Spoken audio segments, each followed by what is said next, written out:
Baik, selamat siang. Kembali lagi bersama saya Dr. Beni Wulur SHM Makes. Saat ini saya sudah membaca ya berita-berita di mana OJK akan banding atas putusan Tata Usaha Negara yang menyatakan cabut izin usaha dibatalkan.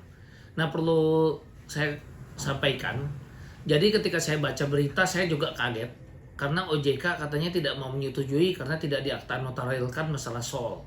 Jadi perlu saya kasih tahu kepada Bapak dan Ibu serta rekan-rekan semuanya, saya selaku lawyer dari nasabah tentu harus menyampaikan sesuatu hal yang menguntungkan nasabah. Kalau seandainya saya sampaikan seluruh nasabah harus diakta notarilkan, kemudian kita akta notarilkan, kemudian oleh OJK tetap dicabut izin usaha, maka nasabah yang setuju SOL dan sudah diakta notarilkan, artinya kita sudah menjadi konkuren. Nah, kalau kita sudah menjadi konkuren, berarti yang diutamakan yang masih jadi pemegang polis yang disebut dengan nasabah atau kreditur preferen otomatis. Nah, saya tidak mungkin menjerumuskan nasabah.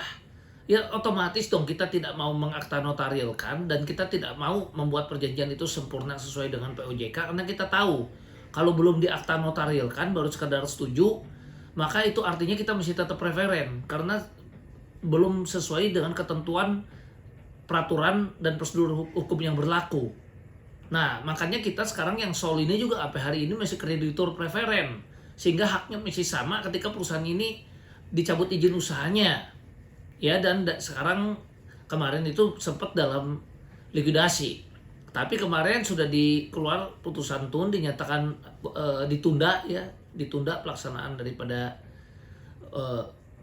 putusan untuk cabut izin usaha dari OJK dan kemudian sudah dibatalkan. Artinya apa?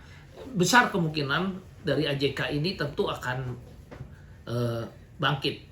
Nah, dengan dia bangkit karena hal ini baru pertama kali terjadi di Indonesia dan kemungkinan besar kita harus cek lagi, tapi setahu saya memang baru pertama ya terjadi dalam sejarah Indonesia adanya perusahaan yang dicabut izin usaha kemudian bisa bangkit lagi, tapi itu bukan karena tanpa dasar. Karena kalau kita perhatikan perusahaan-perusahaan yang lain yang dicabut izin usahanya, kita lihat ya itu memang contoh dari Wana Arta diduga kuat kan ownernya kabur ke luar negeri ya, dan yang lucunya lagi owner yang kabur ke luar negeri ini juga tidak ada perintah tertulis terhadap pengusahanya, sementara dari AJK itu sudah ada perintah tertulis langsung kepada pengusahanya ya, padahal pengusahanya komitmen membayar 3-5 tahun ya, dan bukan tanpa dasar karena ini memang kalau kita lihat dari RBC-nya, kalau perusahaan ini otomatis hidup dan sentimen pasar di saham naik, kemudian banyak investor yang melirik, ya tentu perusahaan ini bisa jadi sehat lagi. Apalagi kemarin kita tahu hampir semua perusahaan yang gagal bayar ini terjadi akibat pandemi COVID-19. Nah, kalau sekarang ekonomi stabil, kemudian semuanya juga stabil dan bahu-membahu antara nasabah dengan pengusahanya membangun suatu bisnis yang mana bisnis ini tidak saling menghancurkan, di mana nasabah terbayar dan perusahaan jalan, tentu ini menjadi win-win solution dibanding apabila sahamnya turun, perusahaannya dicabut izin usahanya, kemudian dibagikan. Nah, kita khawatir terjadi seperti Wana Arta yang diduga kuat saat ini pun hanya bisa dibagikan 0,28%. Sementara dari AJK sudah sempat bayar 1,4 triliun. Kemudian pada saat dia masih sehat dan belum ada blokir-blokir rekening dari Bareskrim, waktu saya telepon kepada beberapa petinggi daripada AJK untuk minta tolong nasabah yang sakit, minta segera dibayar dan sebagainya, itu masih ada pencairan dana. Artinya masih ada itikat baik. Beda dengan Wana Arta, kemana kita tahu ada yang sakit dan sebagainya, sampai hari ini tidak ada kepedulian dari pengusahanya untuk bayar. Ya, dan bukan artinya kita tidak memperhatikan nasabah, bukan. Ya, untuk yang AJK. Justru karena saya lawyer dari AJK dan JBS, maka dan Kristen JBS, maka saya kepingin seluruh nasabah saya terbayar. Nah, ada dua cara yang bisa diambil untuk membuat nasabah kita dibayar. Satu, perang apabila pengusahanya nggak betul dan tidak mau bayar, tidak mau berunding, seperti yang terjadi diduga kuat pada Wana Arta ya. Nah itu tentu saya lakukan ya, atau pengusaha di rumah sakit Sentosa atau pengusaha-pengusaha saya ralat ya. Jadi ini masalah investasi, jadi koperasi ya maksud saya. Jadi bukan rumah sakit tapi koperasi ya. Nah koperasi Sentosa juga itu jelas ya, koperasi Sentosa tidak bayar ya sampai sekarang. Nah tentu itu juga ada itikat yang nggak baik.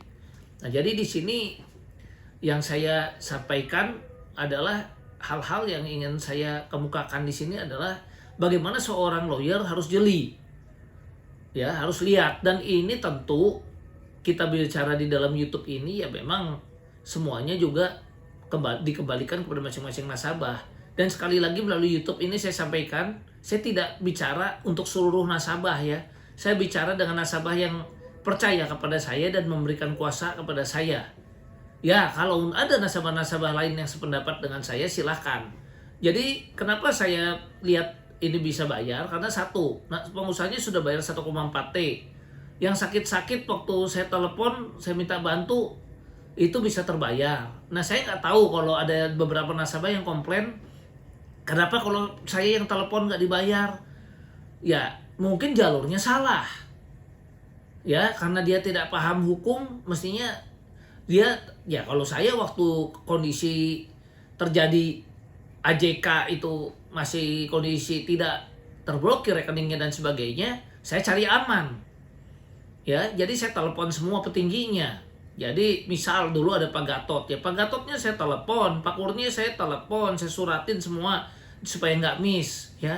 Ya sekarang kalau ada yang telepon ke salah satu pihak, padahal pelaksananya saat itu adalah yang ditunjuk si A, ya si A-nya yang nggak ditelepon, yang satu pengusahanya mungkin bisa aja dia karena kesibukannya dia lupa instruksi, kan bisa kejadian.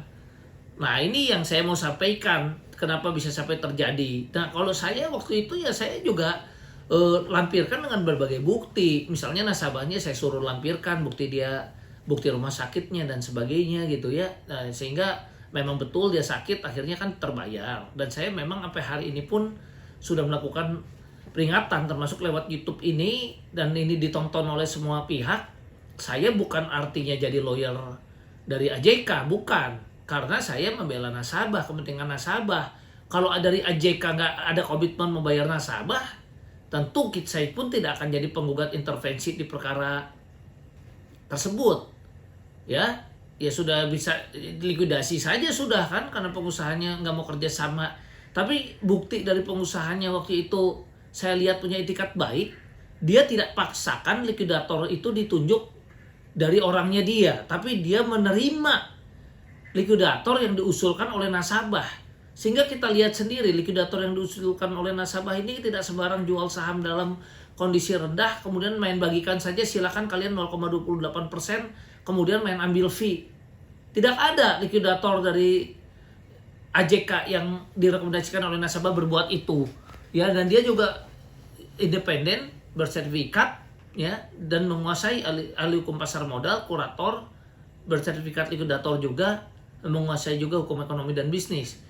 Tapi diduga kuat kita bandingkan dengan likuidator yang tidak bersertifikat dari Wall, itu kan bisa membuat usulannya aneh-aneh. Contoh yang diduga usulan aneh-aneh adalah yang voting katanya dibayar, yang nggak voting nggak bisa dibayar katanya begitu. Itu kan nggak ada aturannya. Itu diduga karena tidak bersertifikat, mungkin nggak paham ya kan. Nah kemudian yang kita sayangkan lagi adalah apa?